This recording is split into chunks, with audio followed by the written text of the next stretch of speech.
For my midterm project, I chose to do poems from the Holocaust and World War II. So what is the Holocaust? The word Holocaust comes from the Greek word holos or whole and kaustos, which means burned. It was used historically to describe a sacrificial offering when somebody was burned at the altar.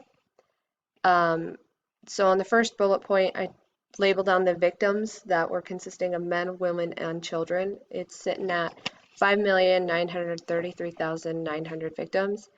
The Jewish Virtual Library says historians have made various estimates of the correct death toll by comparing pre-war census data to post-war census. Also considering those that escaped the camps, they typically hid and changed their names. However, in Lucy Dowdick's book, The War Against the Jews, the number is sitting at 5,933,900 victims. Since World War II, the word Holocaust has had a permanent meaning inside of everyone's minds around the world. It brings back the horrible acts of the German Nazi regime as they mass murdered and executed millions of Jews, homosexuals, handicapped, and gypsies. Those that were killed were considered biological threats, financial burdens, and a danger to the national community, according to the United States Holocaust Museum. Here are some pictures from the Holocaust.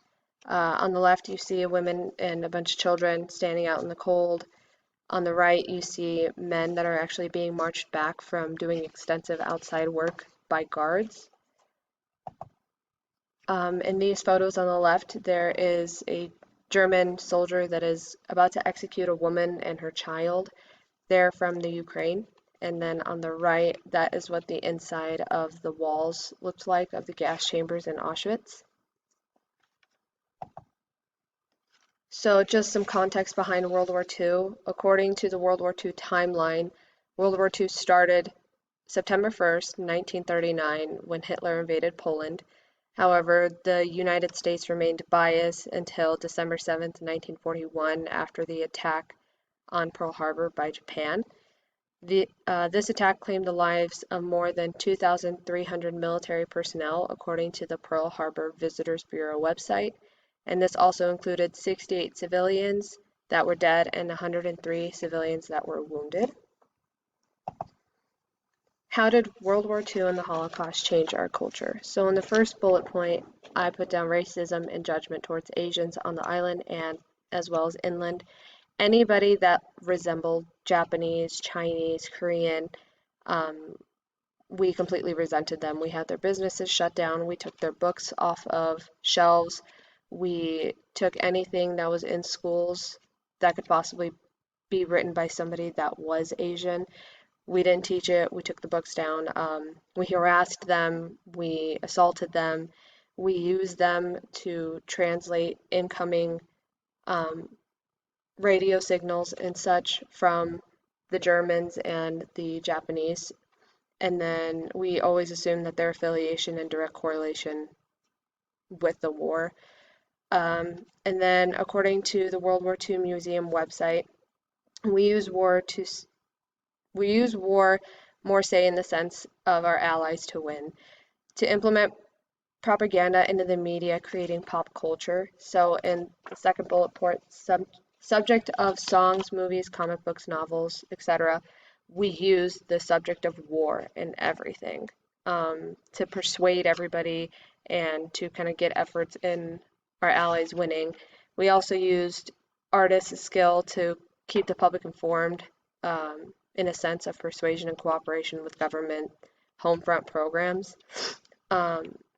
We also manipulated writers, illustrators, cartoonists, filmmakers, and other artists to persuade the public and citizens to scour their homes, farms, and businesses for metal that could be used to be melted down for bullets in scrap drives. In April 5th, 1945, actually wasn't when we were aware until then about the concentration camps, when our allies liberated and exterminated the concentration camps. So although postmodernism movements beginning in the 1940s, poetry of World War II and the Holocaust marks a notable change in how many poets and people would view sacrifice, violence, and change our response to historical autocracies and trauma.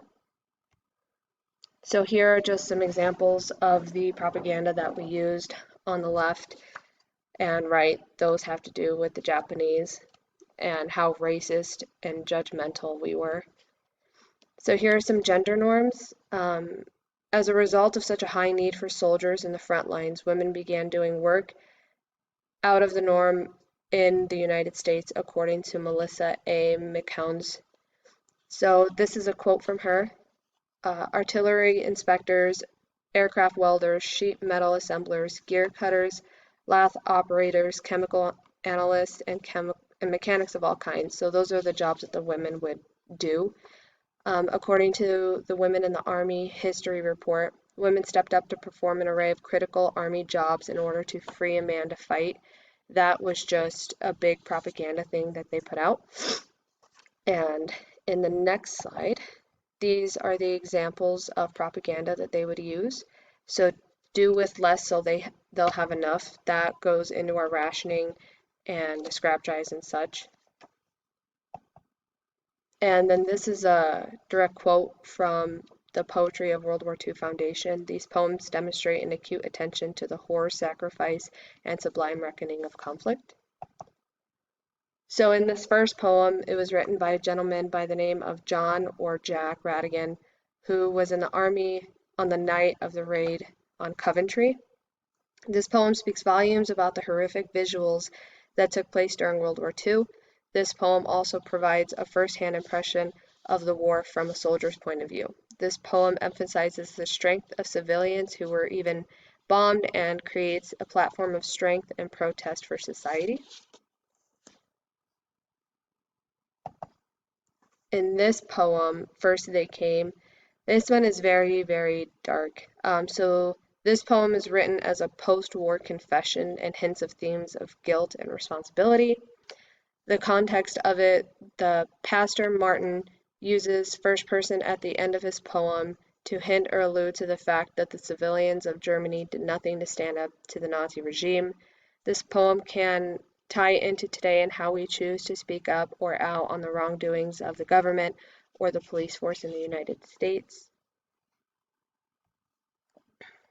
In this poem, written after his first night in Birkenau, which was part of the Auschwitz concentration camp complex, which we know is the worst concentration camp out of all of them. In this, he writes how even if he had lived past God, which is, immortal, he will never be able to forget the images and horrific acts that he saw there on his first night. He lives in fear, and it just drives him essentially to go mad, living with all of this pain. So at the beginning of this poem, it begins with the birth date and the death date of a child. This poem shows the undesirable depiction made by the Nazi regime on Jewish children because they were considered an infestation on the pure blonde and blue-eyed population. Reading these poems is a warning to not allow history to repeat itself. And although that these children and people are past, they will never be forgotten. The Survivor by Primo Levi. This is a hauntingly amazing poem by him, in my honest opinion. It speaks on how, even though one survived, they live a life of pain because of the memories they carry with them throughout the rest of their life. The begging for peace of mind that those have passed to find peace, which is what he uses for go back into your mist. He's basically saying, please just go back, find peace, and rest. It's his way of wanting the memories to fade because they're overwhelming. He also is basically saying, in a sense, it's not his fault that he is living. So it's not my fault if I live and breathe, eat, drink, sleep, and put on clothes. He didn't choose to live. So now he's kind of left wondering if living would be better than dying, because now he has to live with all of this pain. So overall, these poems and writings from history allow us to commemorate and acknowledge the horrific, tragic events that transpired throughout the Holocaust and World War II. These have bled into our society and culture today by extending the creativity platform of writing and demolish any barriers on what we write and how we choose to write it. The art and the question of truth that are submerged into these poems and pieces give us a sliver of perspective into the minds of those that were burdened and hurt and tormented. Today we use art in propaganda and media frenzies to persuade and to inform. As a world, we know that the swastika symbol and what it stands for, the Star of David and what it stands for, and how this war impacted us as a country. Without these pieces, we would lack understanding of emotion and pain the survivors endured. Nonetheless, connecting us to history through these poems that cast their troubles, emotions, horrors, and hauntings give us a different approach on the matter and an authentic and personal means of understanding.